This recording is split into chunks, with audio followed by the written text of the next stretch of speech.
To philosophize about nature is to create nature. As I now finish the task allotted me by the Hegel Society of editing this priceless relic from the wealth of material Hegel has left us, it is only fitting that I should begin by quoting the man who really planned the revival of the philosophy of nature. It is with the consummate energy of enthusiasm and the supreme confidence of thinking cognition that this sentence expresses the point of view which the divine twins of modern science held 4 decades ago, and which they defended triumphantly against the philosophy of reflection and everything associated with it. Their friendship developed in early youth and gathered strength in their public activity at Jena and the publication of the Critical Journal of Philosophy. It was this friendship which won the ground on which Hegel was able to erect the sciences into a structure which is unsurpassable in its comprehensiveness, and which has as its like only in the writings of Aristotle. If the sunny day of victorious truth now rises into the heavens of science, after that bright and glorious dawn with which the century began, we shall enjoy in these lectures on the philosophy of nature one of the choicest fruits to have ripened from the garland of blossoms then in bud. One could regard this statement of Schelling's as presumptuous, and take it as evidence of the self-deification with which philosophy is so often charged at present. The poet says that if it is the concern of philosophy to think again the great thoughts of creation, however, and if we express the thought in this way, it seems to be less outrageous.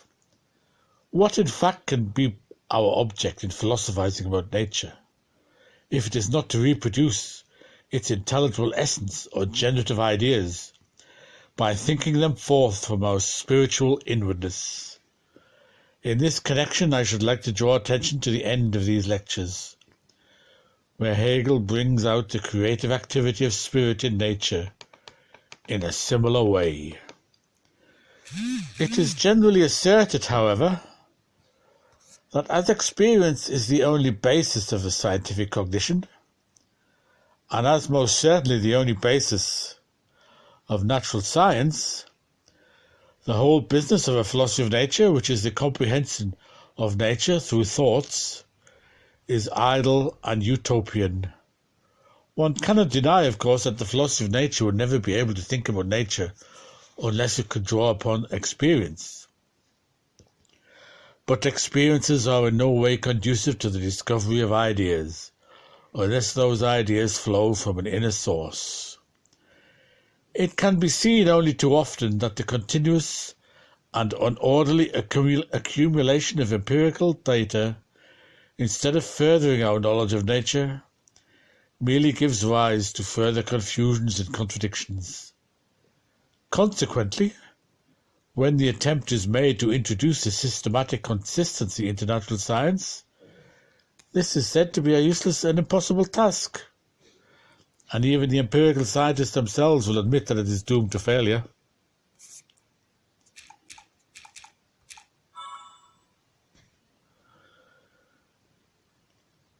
Yet this continual hoarding of fresh discoveries must be motivated by the fundamental assumption that there is a final result to be reached.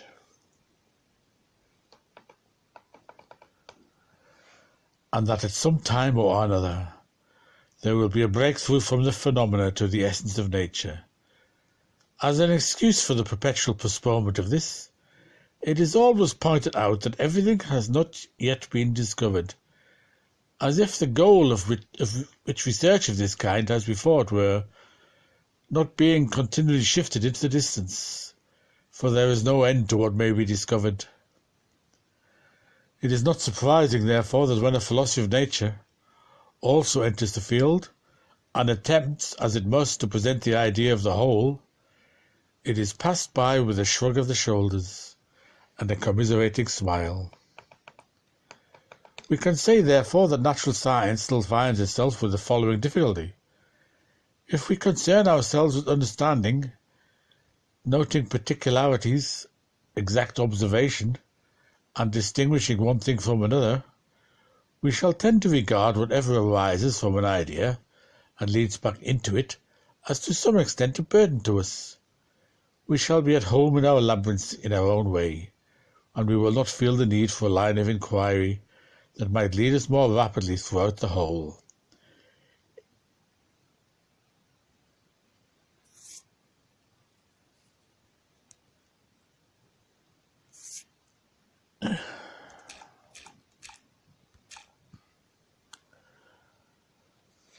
If we are able to survey wider areas of science, however, the danger is that we shall be tempted to despise detail and to force that which depends for its life upon separation into a stifling universality.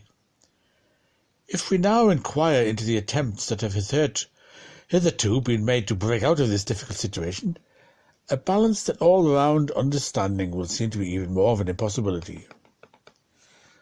The so-called philosophers of nature have certainly attempted to think over a great deal of empirical material.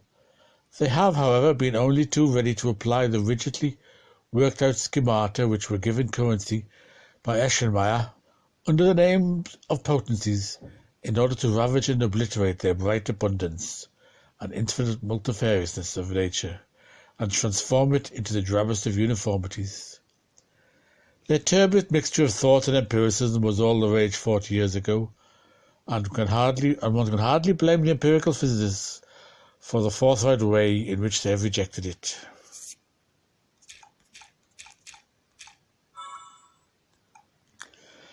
Our worthy friend Link passed judgment upon it,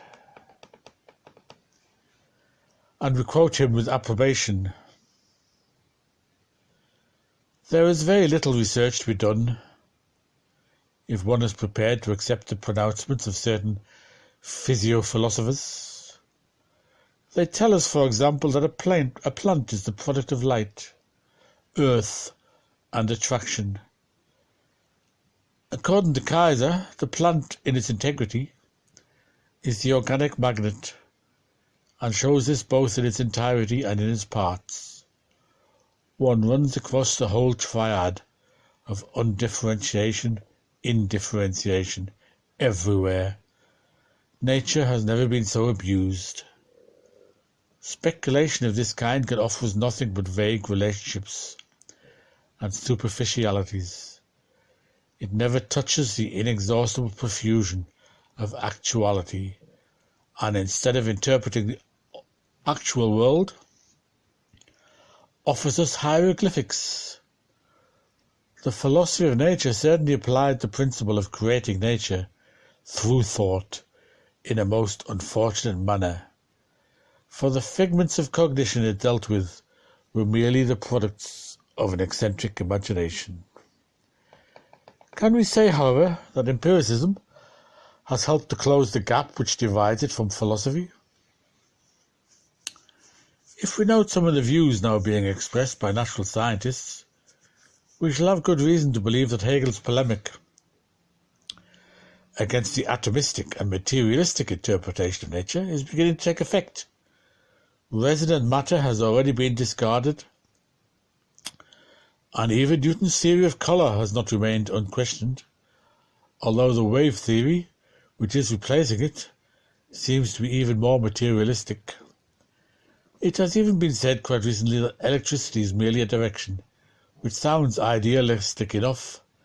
These developments should not be overrated, however, for if atoms are transformed in a cheap way into molecules, physicists will still swear by them, as they will by pores, caloric, and its latency, magnetic fluid, and many of the other odd names given to artificial concepts of the understanding. These names are also figments of cognition, and are yet in no way superior to the schemata of the philosophers of nature. I have heard it objected that Hegel was tilting at windmills. Physics itself is said to be capable of accepting the proposition that heat electricity, atoms, and magnetic fluidity, etc., are merely modifications of matter and not independent essences, without the help of philosophy. It is added, moreover, that these expressions are essential to communication, and the discovery of further phenomena, physics, is said to make use of them as heuristic concepts, which it then attempts to confirm by means of experiment. One might reply to this as follows.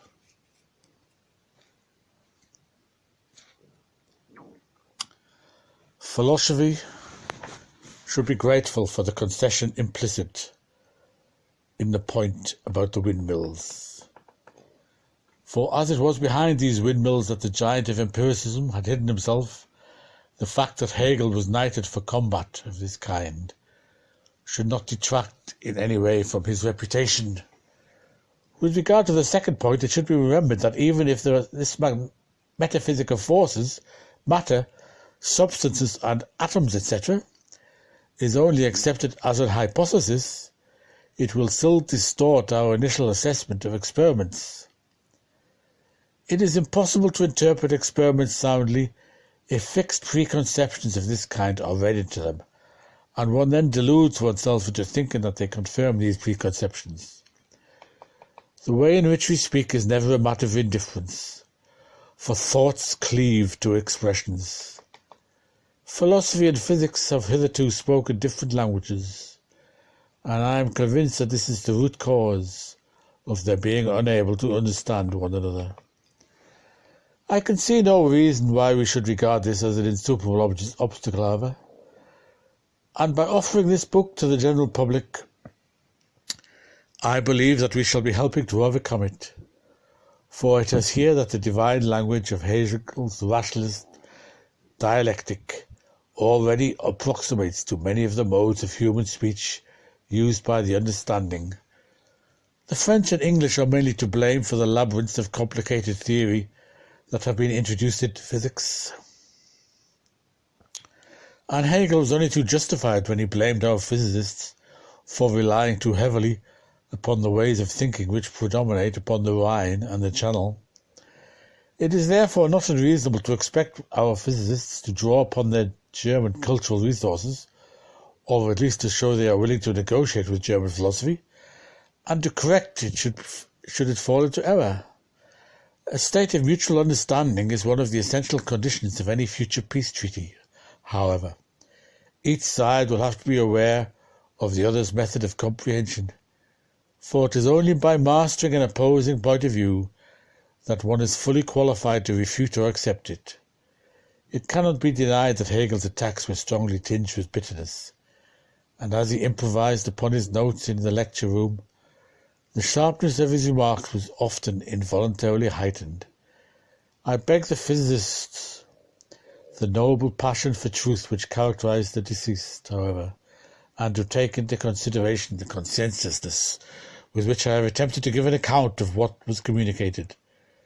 Whatever has gone wrong among the living has either been put rightly already or is still open to rectification, however, and here we are striving for reconciliation, not fresh dissensions.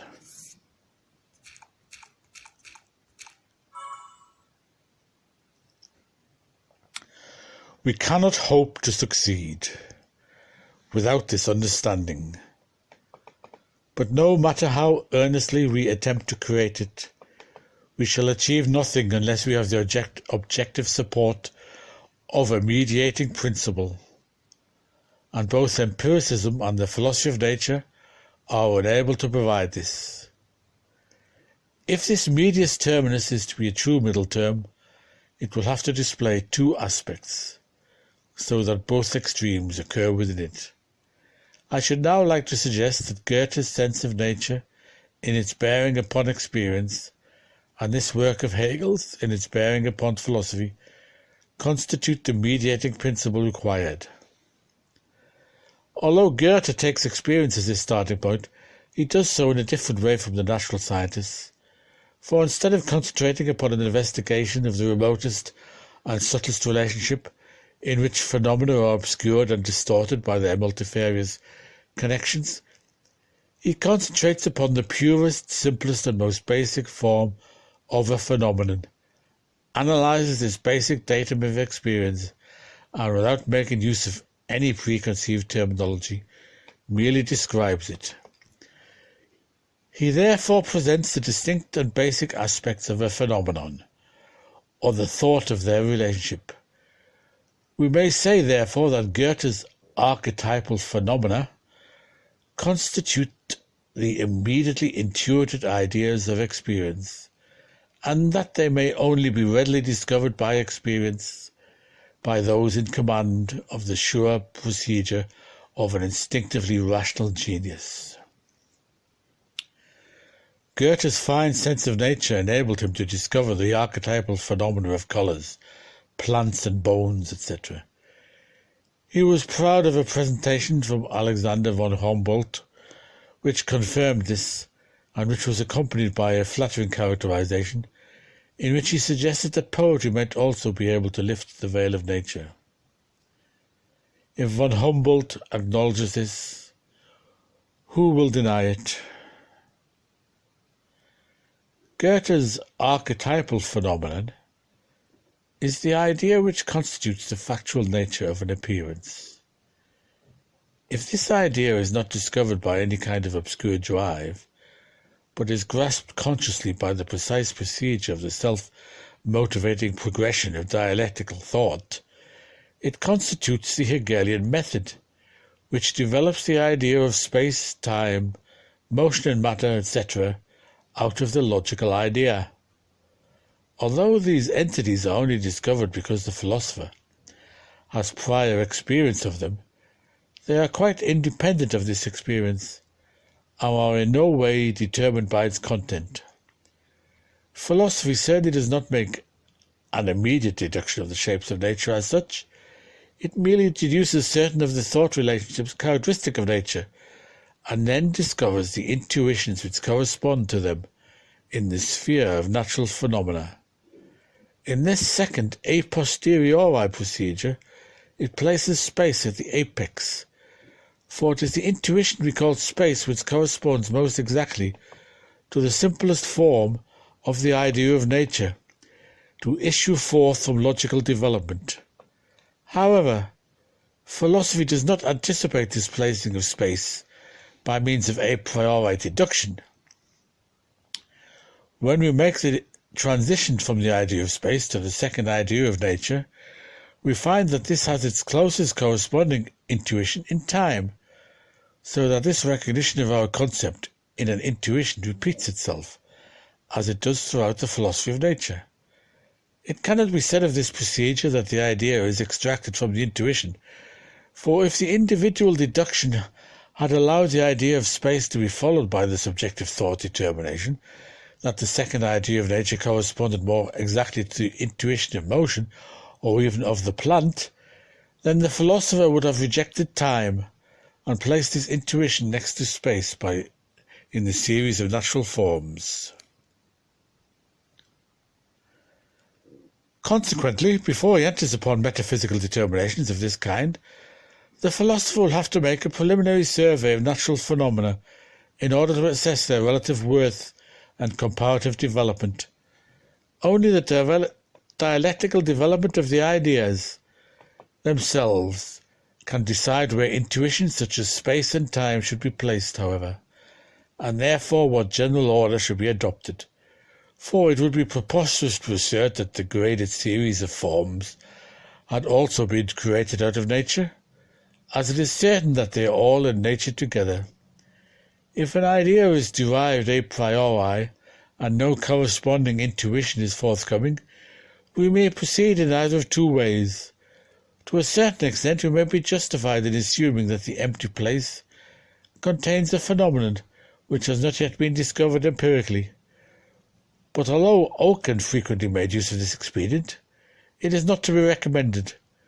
The other procedure open to us is to throw the thought back into the melting pot of the dialectic, and then to raise it once more from the productive mind of reason into the daylight of consciousness, for there is every possibility that despite the universally creative thought which slumbers in every breast, and which can guide us only along the correct path, our idiosyncrasies will have caused us to go astray in our thinking. It is literally true, therefore, that Hegel's philosophy of nature creates the entire system of nature's productive ideas out of its own freedom. Schelling says in effect that Hegel's logical ideas precipitates itself into nature, as the logical idea remains a matter of thought. It is difficult to see what he means by this. The logical idea has no need to take the first difficult step into actuality, because its thought coincides with the true actuality of nature. How can it be said then that philosophy is limited, because it can only produce thoughts and not a single blade of grass? Are we to regard it as limited because it produces the universal, the abiding, and the exclusively valuable instead of the individual, the sensuous, and the transitory?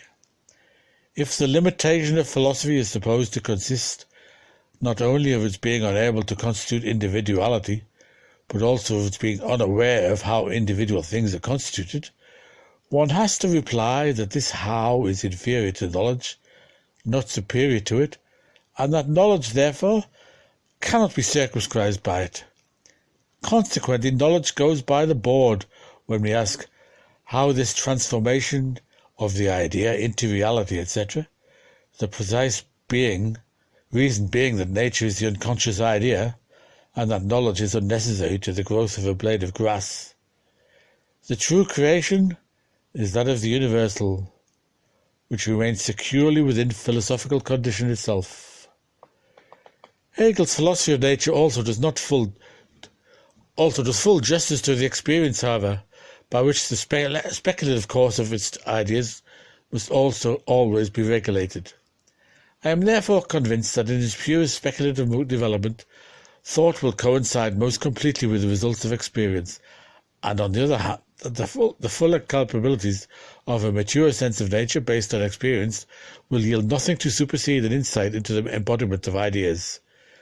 It seems to me, therefore, that Goethe and Hegel are the two geniuses destined to direct the course of the speculative physics of the future, for it is these two men who have pointed the way towards the reconciliation of speculation with experience. This work displays a wide range of empirical knowledge, and it is probably for this reason that it will first attract attention. For it was in these lectures that Hegel's speculations underwent their severest tests. I have made every possible effort to avoid the introduction of errors by carefully consulting sources and by making use of the expert advice of my colleagues, which has always been given willingly, and for which I should now like to thank them. I am certain, therefore, that if any errors remain, they are not important enough to have a disturbing effect upon the ideas, which sought their corresponding intuitions and experience.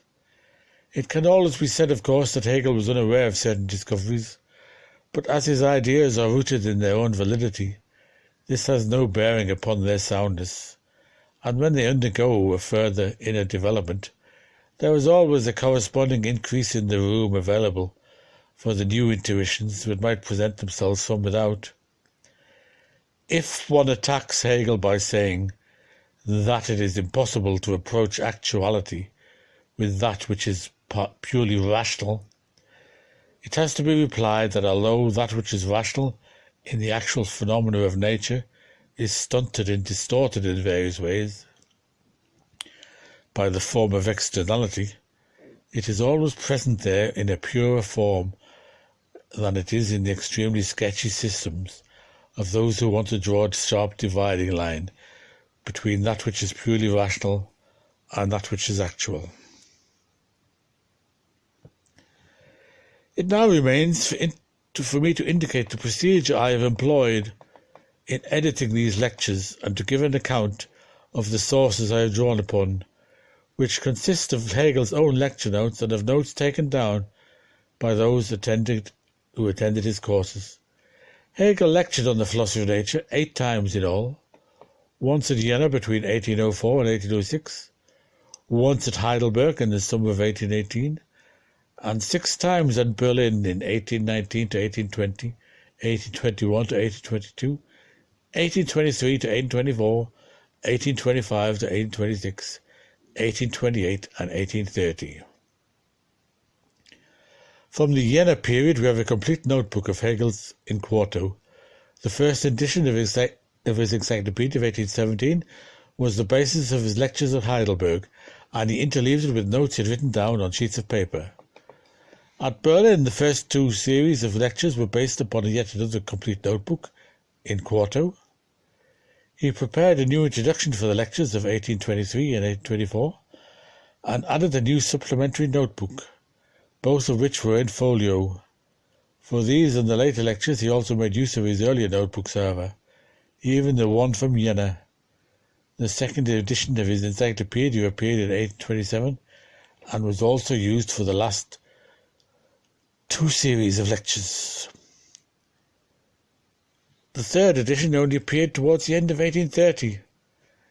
The autographic sources I have used also indicate the numerous and copious notes he interpolated from time to time as the lectures were repeated. I have also made use of the following sources: notes which I took during the winter course of 1821 and 1822, 3 sets of notes from the winter course of 1823 to 1824, taken down by Captain von Gleisham, my worthy colleague Professor Hotto, and myself. Notes taken by Price Vincible Geyer in the summer of 1830. There is no need for me to describe the method I have employed in making use of these sources, because it is essentially the same as that I have used in editing Hegel's History of Philosophy, and I have explained in detail in the preamble to that work. I should add, however, that when lectures are brought out in book form, many alterations have to be made, as I have had to present the reader with material from all periods of Hegel's activity as a writer. I feel that I should give some account of Hegel's own notebooks, and of the printed versions of them, which appeared in the various editions of the encyclopedia. The general arrangement of the material in Hegel's Berlin notebooks differs very little from that of the second edition of the encyclopedia.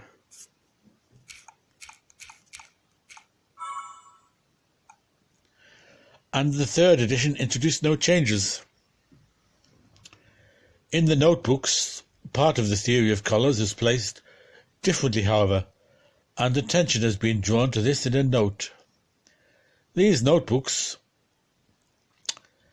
and the lectures delivered from them, were still based upon the first edition of the encyclopedia, where much of the material was arranged differently. Hegel became aware of the shortcomings in the ordering of its material soon after he had published his book, but its arrangements approximates to that of his later work more than it does to that of the Jena notes, and it is therefore an important link in the history of his development. The main fault in this first edition was that the highest relationship of a sphere were regarded as the premises of the lower relationships. In mechanics, for example, universal gravitation is said to give rise to pressure, fall, impact, and inertia. In physics, the individual physics of shape has the more finite relationships of specific gravity, cohesion, sound, and heat worked into it. Thus, the mathematics of space and time constitutes section 1 of the whole. In section 2, physics is subdivided into the triad of absolute and fine mechanics, elementary physics, and individual physics, and section 3 deals with organics. In the second edition, however, for the first time, the abstract moments of a whole, such as shape, are no longer introduced into the sphere of their totality, but are allowed to proceed in logical progression as the stages of its becoming, though shape is also the true prius of these stages.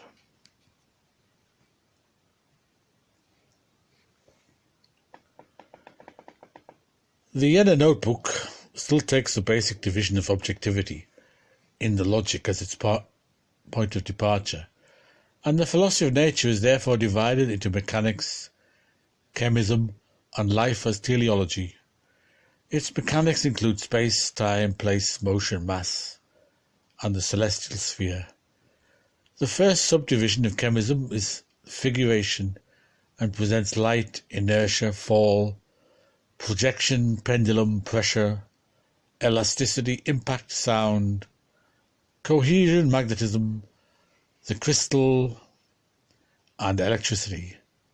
The second subdivision is the chemical process, which begins with heat, passes to the 4 physical and the 4 chemical elements, then to the meteorological process, and concludes with odour, taste, and colour as the particular characteristics of bodies, together with their particular existence as metal, sulphur, and salt.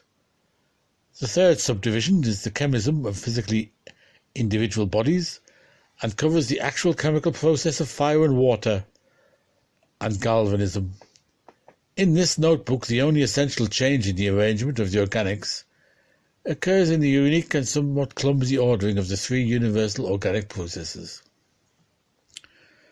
The first of 2 divisions of which cover the processes of nutrition and formation. The notebook has many passages which bear the marks of Hegel's struggle to complete the dissolution of empirical material into logical thought, and in particular to maintain the strictness of the dialectical transitions from one matter to another. I could draw attention to several passages as illustrating this, and despite the efforts I have made to round off their phrases and clarify their thoughts, the reader will still be aware of the laboured awkwardness with which their profundity was first expressed. Other passages are still brightly coloured with the full poetry of the philosophy of nature, and even its method of drawing ingenious parallels has not completely disappeared. The pervasive thoughtfulness of mature Hegelism already shines through this glitter, however, for even at the beginning of his career, Hegel's mastery in dialectic goes hand in hand with the whole breadth of empirical knowledge, and it is this combination which breaks forth into the weighty and illuminating thoughts. I did not want to suppress these passages. Their style distinguishes them clearly enough from the rest of the writing, and the reader will have no difficulty in picking them out by the genuine poetry with which they touch the true nature of the subject matter. I should also like to draw attention to the fact that in this early notebook, Hegel began the philosophy of nature with ether. This principle has recently found great favour with physicists, and if I now have to dampen the enthusiasm with which they have accepted it, this is merely because I do not wish to lay Hegel open to the censure of having regarded it in the same way as they do. The words he uses when discussing it indicate a philosophy of nature which is still closely related to the striving, Fichtean idealism, which Schelling built into his first sketch of a systematic philosophy of nature. Hegel begins in the following way. This is in fact the first transition he made from the logical idea to nature. As the determinate being which has gone back into its notion, the idea may now be called absolute matter or ether. It is evident that this has the same significance as pure spirit, for this absolute matter is in no way sensuous, but is the notion as pure notion in itself. As such, this is existent spirit. It is called ether insofar as spirit is not being thought of, the one name replacing the other for the same reason. Ether in its simplicity and self-equality is therefore the indeterminate soul of spirit.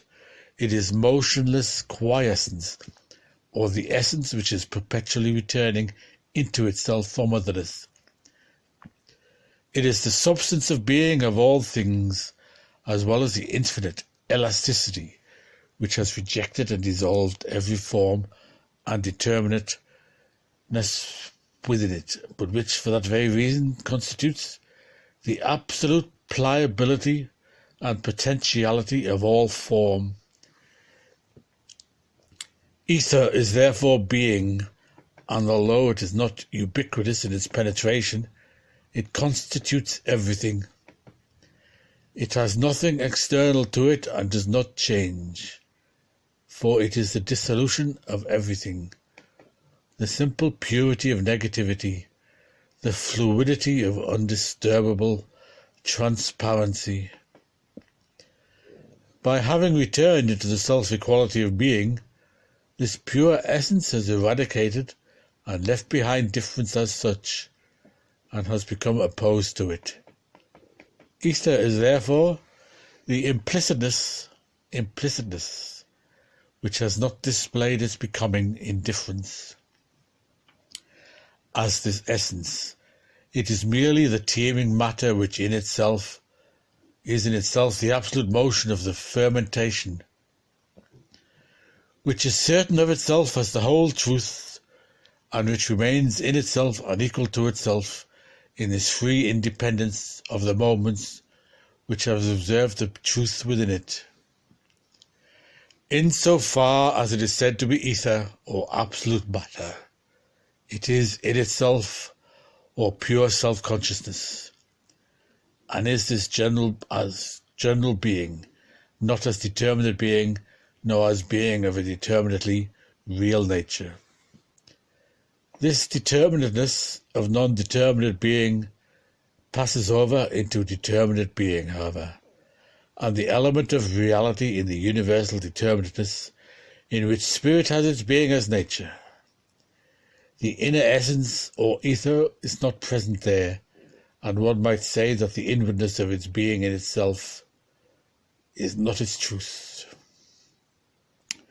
It is in precisely the same way that the determination of implicit being expresses the essence of ether, which is opposed to form.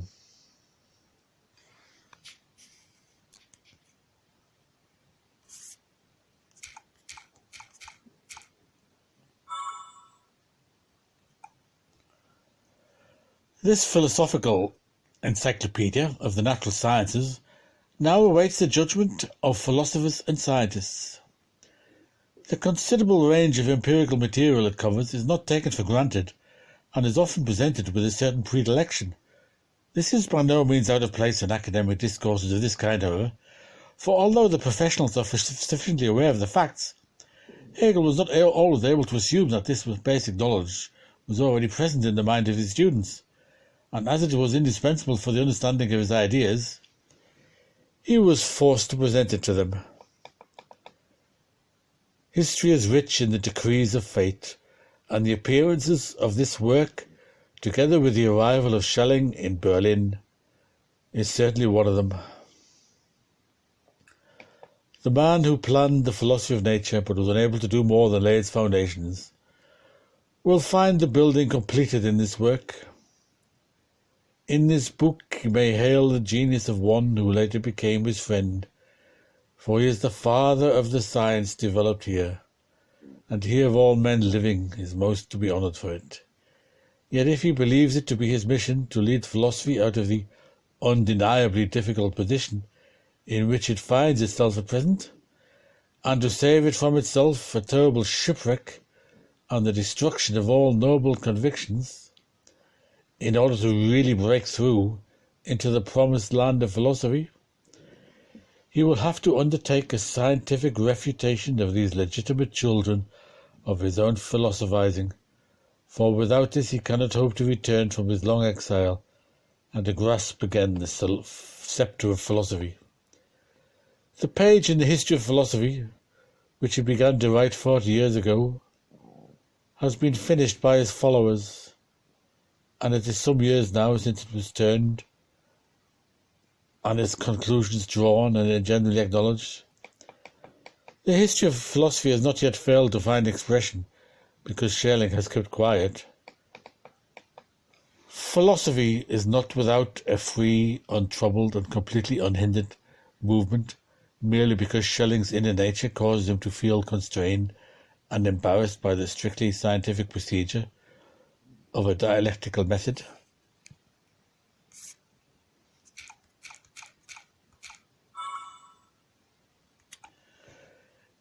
It is in this metropolis that the fate of German philosophy will have to be decided.